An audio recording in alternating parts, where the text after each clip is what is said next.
Hey, Dr. Dan Cooper here, founder of Revolution After Dust Off, wellness expert, chiropractor to the not so rich, not so famous, and generally awesome folks. I get asked questions about diet all the time.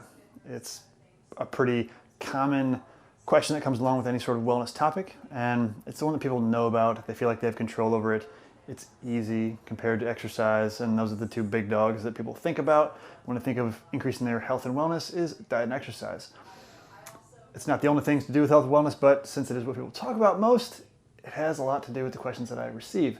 So normally, I kind of shut people down because I end up getting people giving me little monologues on some latest fad that they've heard about, and I don't really care about the latest fads. So I give them the dietary rules that I have termed Coop Paleo, which, if you haven't heard these before, have to do with nutrient density, fat quality, reduction and elimination of chemicals, and staying hydrated. So those are the rules. There's a little more nuance to it than that, but quick blast, that's Coop Paleo in a nutshell. Something new that's come along. It's not new, come along, I shouldn't call it like that. It's something that's resurging into popular vocabulary, and that is a ketogenic diet, or the process of ketosis. And as a just initial clarification, ketosis is not the same as ketoacidosis. Ketoacidosis is a situation in diabetic folks that is life-threatening, but is not the same as ketosis. We might get into that later, we might not, we'll see if I remember. But just know they're not the same. Ketosis is a very healthful situation to be in, whereas ketoacidosis is a life-threatening situation to be in. So, ketosis, what is that? Ketogenic diet. So something genic is producing ketones to do with the diet, ketogenic diet. Exactly. So ketones are produced from fat as it's used for energy. Let's think of some structures like the brain that are pretty preferential to its fuel sources and voracious in its fuel consumption. Glucose is the preferred fuel source. If you have glucose in the blood and you do have an appropriate insulin response and insulin reception response, then you're going to use glucose if you have it available, or store glucose as glycogen.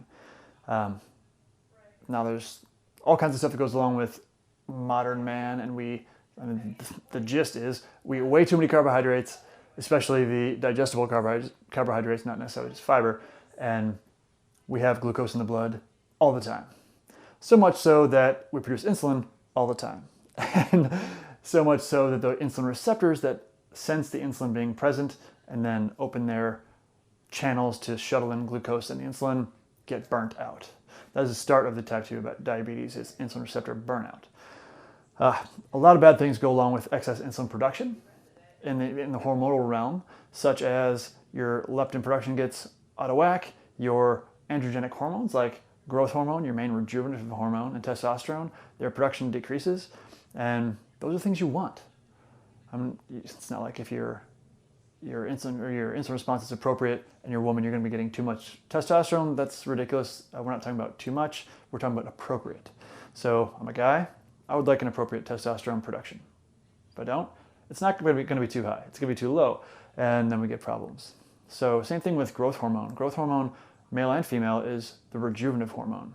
We want to recover quickly. We want our tissues that are damaged to repair more quickly. All that stuff happens in the presence of growth hormone more quickly and more efficiently. So you want an appropriate growth hormone response. I want an appropriate testosterone response. Having an excess insulin production is going to crush that. So back to the ketogenic diet. A ketogenic diet is one that is so low in carbohydrates, the preferential fuel source, that your body has to find another way to fuel its cells, and that is the production of ketone bodies from fat. And so that's essentially the process. Your diet is such that it is low enough in carbohydrate and protein for that matter, because if it's too high, so you say you cut out all carbs, fiber, the digestible kind, all of them. If you eat a lot of protein, you can convert protein into glucose as well. So this is a high-fat, moderate protein, extremely low-carb diet. That's how you produce this ketogenic diet. Some of the things that really attracted me to it are the neurological effects. One, you get a very steady fuel source to the brain, so you don't have those emotional ups and downs, those brain fog style episodes, the ups and downs and ability to concentrate and focus, because you have a very steady supply of fuel to the brain.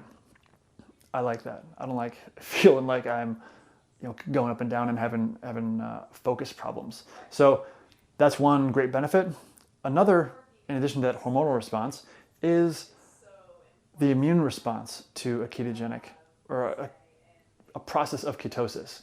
Now, systemically, it improves accuracy of immune system, accuracy of identification and function and elimination of pathogens. It just makes it better. Neurologically, and the central nervous system has kind of a separate immune system because the blood-brain barrier keeps out a lot of immune cells that are produced in the soma, the rest of the body. So microglial cells are some that are in the brain, and a ketotic, if that's a word, state enhances the activity of central nervous system macrophages. Macrophages are the cells that run around and gobble up stuff. That's a big hell yeah. We get plaques that form, these beta amyloid plaques, and they're disruptive to appropriate nerve conduction. MS is a situation of plaquing of the central nervous system, and those plaques interrupt nerve signals. So if we can produce a situation that causes us to, through our own immune action, gobble up plaques, I am all for that. Anything I can do to increase the longevity of my clarity of thought, and increase the clarity of thought for that matter, but then get it high and keep it high throughout my life, that's great as far as I'm concerned. So I am checking out a ketogenic diet.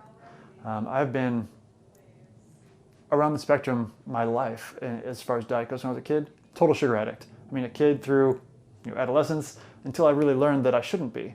And then it took some doing. Once I really realized, and I don't know what age I was, I remember being in the Army, young in the Army, and I was still rocking some terrible sugar habits. So maybe it was around 25, 26 maybe, where I thought I should kind of rein it in. And I had a process, but now I'm at a later progression, and I want to really rein in the process and see if I can do some big time good hormonally and neurologically. If I can, hell yeah. So this is what I'm doing right now. I'm going to start as soon as I get a cookbook. I ordered a cookbook off the old Amazon. I'm super stoked for it to get here. And once I get it, I'm going to re-list out some go-tos. That's kind of one of my deals too. Have go-to recipes that you know are optimally healthy, and have them ready so that you can access them whenever you want. Because one of the things for me, at least, if I don't have a go-to, if I'm just kind of like sitting there like, damn, I'm hungry, what should I do? I'm going to look around and see what's there. So I'm going to rebuild a go-to recipe list, and of course have all the stuff on hand to make whatever is on that list. And we'll see how it goes. I think I'm going to give it a 3-month trial. It seems kind of long, but from what I've heard of how long it takes people to get into a good level of ketosis, it can be anywhere from 2 weeks to 6 weeks. And so I want to make sure I'm in it, and I'm in it for a little while to see if I can really experience some effects. If I can, I'll tell you. But in the meantime, it'd be awesome if you would participate with me. Come along with the journey. There might be a little discomfort in the beginning, but that's how change goes. Making new recipes, figuring out a new process for what my go-tos are, because I really love my go-tos. That plus converting from being a heavy glucose burner to a fat burner, there's going to be a metabolic shift that has to happen, and that shift point is going to probably, I don't know yet, probably be a little uncomfortable. How long it lasts, I'll see. Hopefully it lasts a couple days at the most, but we'll see. So just know that if you start feeling just junky, ride it out. Let's give it a week. I'll give it a week too. It just totally sucks for more than a week. I'll see if I can rebolster my resolve. If not, then whatever. But that's what I'm going to try and do is stick to it for the week. Hopefully it'll be not a problem, and then I'll rock it for the whole 3 months.